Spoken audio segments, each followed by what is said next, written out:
नमस्कार दोस्तों, मैं हूं विजय सर और हमारे YouTube channel learn English with Vijay sir में आपका फिर से स्वागत है। आज बेसिक इंग्लिश का हमारा दूसरा लेसन है। पहले लेसन में हमने लेटर, वर्ड और सेंटेंस को सीखा है और आज इसी सीरीज़ में ये हमारा दूसरा वीडियो है। तो सबसे पहले मैं आप लोगों से एक प्रश्न पूछना चाहता हूँ। क्या आप इंग्लिश जानते हैं? Do you know English? अब आप सोच रहे हैं कि कल ही तो चालू किए हैं सीखना, तो आज कैसे आ जाएगी? ठीक है, इसका उत्तर मैं ही देता हूँ।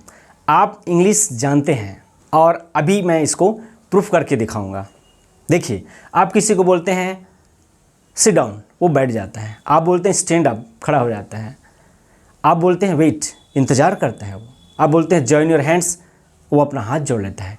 तो आप इसको जाने अनजाने में ही कितने सारे सेंटेंस बोलते हैं। आपको मालूम हो ना हो, लेकिन आप एक कंप्लीट सेंटेंस बोलते हैं। You speak a complete sentence and that is called imperative sentences in English. तो देखिए, थोड़ा डिटेल में पढ़ते हैं इसको। इम्पीरेटिव सेंटेंसेस को बोलते हैं आज्ञावाचक वाक्य। आज्ञावाचक वाक्य जैसा नाम दिख रहा है वैसे ही लगभग इसका काम होता है। आज्ञावाचक मतलब आज्ञा देना। तो यहाँ पे देखिए, इस प्रकार के जो सेंटेंसेस होते हैं इस सेंटेंस के अंदर में आता है। इंपरेटिव सेंटेंसेस के अंदर एक तो होता है ऑर्डर। किसी को हम आदेश देते हैं किसी कार्य को करने के लिए।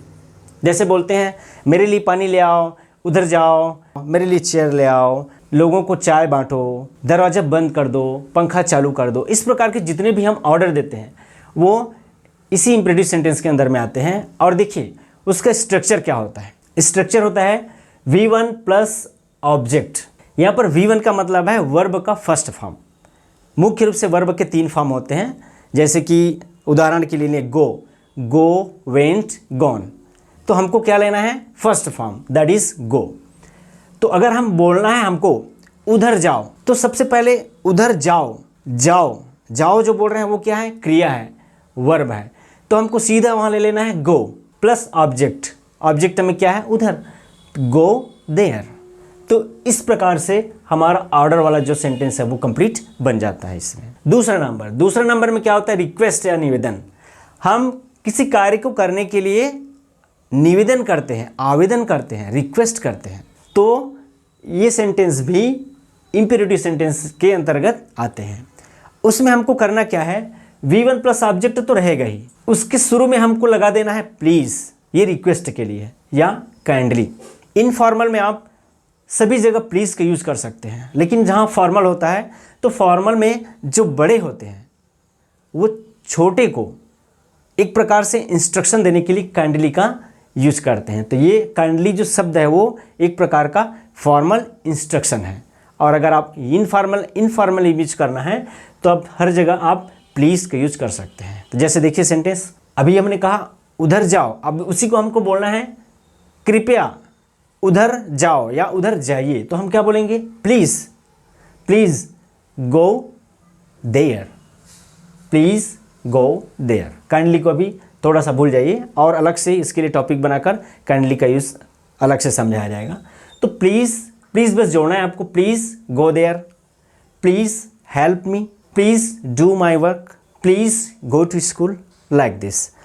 तो इस प्रकार से हम बहुत सारे सेंटेंस रिक्वेस्ट से संबंधित हम बना सकते हैं। तीसरा है वार्निंग, मनाही। हम किसी कार्य को मना करते हैं कि इस काम को मत करो, वहाँ मत जाओ, यहाँ मत खेलो। जैसे बच्चे खेलते रहते हैं तो हम बोलते हैं यहाँ मत खेलो, वहाँ मत जाओ, इसको मत तोड़ो, पंखा को बंद मत करो। इस प्रकार से जो हम वार्निंग देते हैं उनको, किसी काम को मना करने के लिए बोलते हैं, तो वो सारे सेंटेंस इसी इंपरेटिव सेंटेंसेस के अंतर्गत आते हैं। और उसमें केवल मनाही के लिए जो शब्द है वो है डू नॉट, जिसको शॉर्ट फॉर्म में डोंट बोलते हैं। तो V1 और ऑब्जेक्ट तो रहेगा ही, हमको उसके सामने में जोड़ देना है डू नॉट, डोंट। जैसे बोलते हैं हम don't touch my bag, don't touch me, don't go there. इस प्रकार से हम सेंटेंस बना सकते हैं। चलिए अब इसको एक एक करके हम विस्तार रूप से हम इस तीनों पॉइंट को सीखते हैं। चलिए पहले जो ऑर्डर वाला है उसको हम समझते हैं। तो ऑर्डर वाला में जो आदेश वाला है उसमें हमारा फार्मूला बोलता है, स्ट्रक्चर बोलता है V1 प्लस ऑब्जेक्ट। वर्ब का फर्स्ट फॉर्म लेना है और उसके बाद में आपको जो ऑब्जेक्ट है उसको लिख देना है। तो देखिए पहला एग्जांपल देखते हैं, इंतज़ार करो।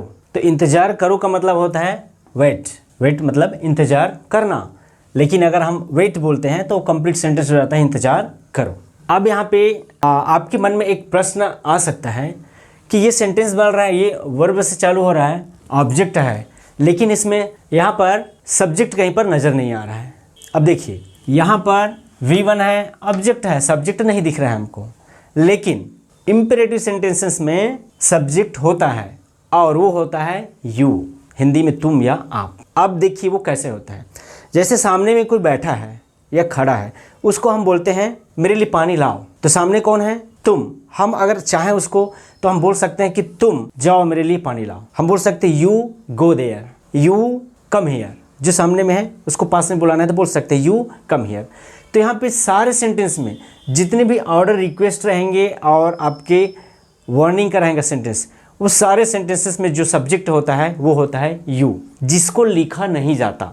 समटाइम्स आपके एग्ज़ाम में कभी कभी हो जाता है ऐसा, सेंटेंस दे दिया जाता है, यहाँ पे फिल इन द ब्लैंक्स कर देते हैं और यहाँ पे लिख देते हैं कि सब्जेक्ट क्या है। तो आपको याद रखना है कि इम्पेरेटिव सेंटेंसेस में सब्जेक्ट होता है वो होता है यू, आप, तुम, जिसको लिखा नहीं जाता है। चलिए देखते हैं, there are some examples we have to do this. इंतजार करो, वेट, आओ, कम, जाओ, गो, नाचो, डांस, खाओ, ईट। अब इसको थोड़ा सा एक स्टेप बढ़ा देते हैं। यहाँ पर था इंतजार करो, हमने यहाँ पे कर दिया बस का इंतजार करो। अब बस का इंतजार करो के लिए क्या हो जाएगा? सबसे पहले देखिए इंतजार करना तो वेट ही है, ये इंतजार करना का क्या हो गया? वेट। अब क्या बच गया? बस का, तो वेट फॉर बस। यहाँ पे बस का के सेंस में क्या आ जाता है? फॉर बस। जैसे बोलेंगे मेरा इंतजार कर तो वेट फॉर मी। ट्रेन का इंतजार करो, वेट फॉर ट्रेन। जैसे अपनी बारी का इंतजार करो, वेट फॉर योर टर्न। तो इस प्रकार से हम एक स्टेप आगे सीखते हैं।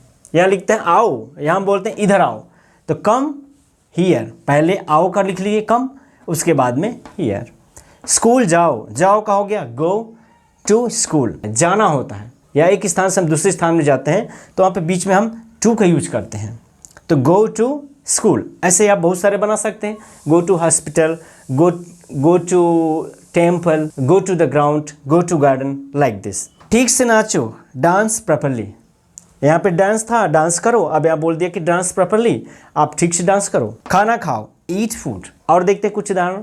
बैठ जाओ, सिट डाउन, खड़े हो जाओ, स्टैंड अप। मेरे साथ चलो, कम विद मी। गरीबों की मदद करो, हेल्प द पुअर। आंखें बंद करो, close your eyes.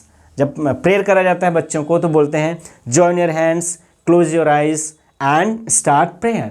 Start prayer बोलते हैं, जैसे ही बोलते हैं फिर बच्चे अपना प्रेयर चालू कर देते हैं। तो इस प्रकार से हम बहुत सारे सेंटेंसेस, इम्परेटिव सेंटेंसेस बना सकते हैं। चलिए अभी हम रिक्वेस्ट को देखते हैं, जिसमें हम किसी को रिक्वेस्ट करते हैं, निवेदन करते हैं। इसका स्ट्रक्चर होता है, सबसे पहले हमको लिखना है प्लीज़ या काइंडली। अभी प्लीज़ पर ध्यान दीजिए, प्लीज़। उसके बाद V1 वर्ब का first form plus object, means पहले जो पढ़े हैं V1 प्लस ऑब्जेक्ट वो तो रहेगा ही, उसके साथ में हमको एक शब्द जोड़ देना है, एक वर्ड जोड़ देना है जो है प्लीज़। इसका मतलब होता है कृपा करके या कृपया। कृपया दरवाज़ा खोल दीजिए, प्लीज़। प्लीज़ हो गया। उसके बाद खोलना, खोलना क्या होगा? V1 open. उसके बाद क्या बच गया? दरवाज़ा, the door. Please open the door. इस प्रकार से और एग्जाम्पल्स देखते हैं हम। कृपा करके अपना पेन मुझे दीजिए, please give me your pen. Please give me your pen. कृपया खाना खा लीजिए। हम किसी को रिक्वेस्ट करते हैं तो बोलते हैं प्लीज़ ईट फूड, या यहाँ पे प्लीज़ टेक मील भी बोल सकते हैं। ईट की जगह में हम टेक का यूज़ करते हैं। कोई भी खाना हम खाते हैं और पानी पीते हैं, पानी मीन्स कोई भी लिक्विड, तो खाने और पीने की चीज़ में हम कम्प्लीटली हम टेक का भी यूज कर सकते हैं। टेक मतलब होता है लेना या खाना, तो प्लीज़ टेक फूड बोल सकते हैं, प्लीज़ टेक मिल बोल सकते हैं, फूड को मिल भी बोलते हैं। तो आप जैसे जैसे आगे पढ़ेंगे तो अलग अलग तरीके से और भी आप सेंटेंस बनाना सीखते जाएंगे। कृपया इंग्लिश में बोलिए, प्लीज़ स्पीक इन इंग्लिश। कृपया फिर से पढ़िए, प्लीज़ रीड अगेन। नेक्स्ट देखते हैं, कृपया मेरी मदद कीजिए, प्लीज़ हेल्प मी। कृपया अंदर आइए, प्लीज़ कम इन। कृपया खिड़की बंद कर दीजिए, प्लीज़ शट द विंडो। यहाँ पे देखिए शट के बदले में हम क्लोज भी लगा सकते हैं, दोनों सेम ही है। तो अधिकतर जो यूज़ होता है वो शट का यूज़ होता है। तो प्लीज़ शट द विंडो, कृपया धीरे धीरे चलिए। प्लीज़ वॉक स्लोली, धीरे धीरे को बोलते हैं हम स्लोली। कृपया उनका अभिवादन करिए। अभिवादन मतलब स्वागत करते हैं या अभिनंदन करते हैं, नमस्कार करते हैं, उसको बोलते हैं ग्रीट। Please greet him. तो इस प्रकार से आप प्लीज़ लगाकर बहुत सारे सेंटेंसेस बना सकते हैं। चलिए अगला स्टेप जो थर्ड है उस पर हम एक नज़र डालते हैं। अब देखिए तीसरे नंबर का जो पॉइंट है हमारा वार्निंग, मनाही, उसको देखते हैं। जब हम किसी काम को करने के लिए मना करते हैं कि ये काम को मत करो, या रिक्वेस्ट के द्वारा भी मना करते हैं प्लीज़ करके, तो इस प्रकार के जो सेंटेंसेस हैं उसका स्ट्रक्चर होता है डू नॉट। सबसे पहले में हमको डू नॉट लगाना है, उसके बाद में बाकी पहले वाला जैसा ही V1 प्लस ऑब्जेक्ट। देखिए एग्जांपल देखते हैं। बात मत करो, डू नॉट टॉक। आप डू नॉट को शॉर्ट फॉर्म में डोंट लिख सकते हैं, आसानी होता है इसमें। तो do not talk means don't talk. यहाँ मत खेलो, डोंट प्ले हियर। डोंट हो गया, डू नॉट फिर प्ले, V1 खेलना, हियर ऑब्जेक्ट है यहाँ, तो don't play here.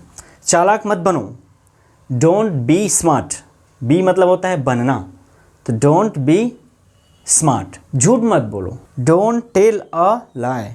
Don't tell a lie. कृपया मेरा नाम मत लिखिए। हम रिक्वेस्ट करते हैं एक प्रकार से, और रिक्वेस्ट के द्वारा हम मना करते हैं। देखिए यहाँ मत भी लिखा है, कृपया भी लिखा है, तो कैसे हो जाएगा? प्लीज़, रिक्वेस्ट है इसलिए प्लीज़ आ गया। Please do not right my name. Please don't write my name. कृपया यहाँ शोर मत करिए। Please don't make a noise here. Noise माने होता है हल्ला, और मेक अ नॉइज़ मतलब होता है हल्ला करना। तो please don't make a noise here, यहाँ पे हल्ला मत करिए। चिल्लाओ मत, डोंट शाउट। बच्चे को मारो मत, डोंट बीट द चाइल्ड। जो बच्चा है यहाँ पे सिंगुलर के सेंस में है, बच्चे। यहाँ पे प्रश्न हो सकता है कि बच्चे लिखा है तो चिल्ड्रन आना चाहिए, ऐसा नहीं है। बच्चे को मारो मत, जो यहाँ पे सेंस आ रहा है सिंगुलर का है, तो डोंट बीट द चाइल्ड। अब देखिए अभी आपने जो एग्जाम्पल्स देखे, तो इस प्रकार से आप अगर 100 वर्ब, 100 एक्शन वर्ब आप अगर जानते हैं और उसको एक वर्ब से 5 सेंटेंस बना लेते हैं। जैसे देखिए टॉक है, टॉक से अगर आप 5 सेंटेंस बना लेते हैं। ऐसे ही राइट से, जैसे बोलेंगे right my name, right the lesson, right this poem, right a novel, और बोलते हैं राइट योर नेम। तो इस प्रकार से अगर आप राइट का 5 सेंटेंस बना लेते हैं, तो देखिए 100 था, अगर आप 100 वर्ब भी जानते हैं तो यहाँ से 5 बनाते हैं तो कितना हो जाएगा? 500।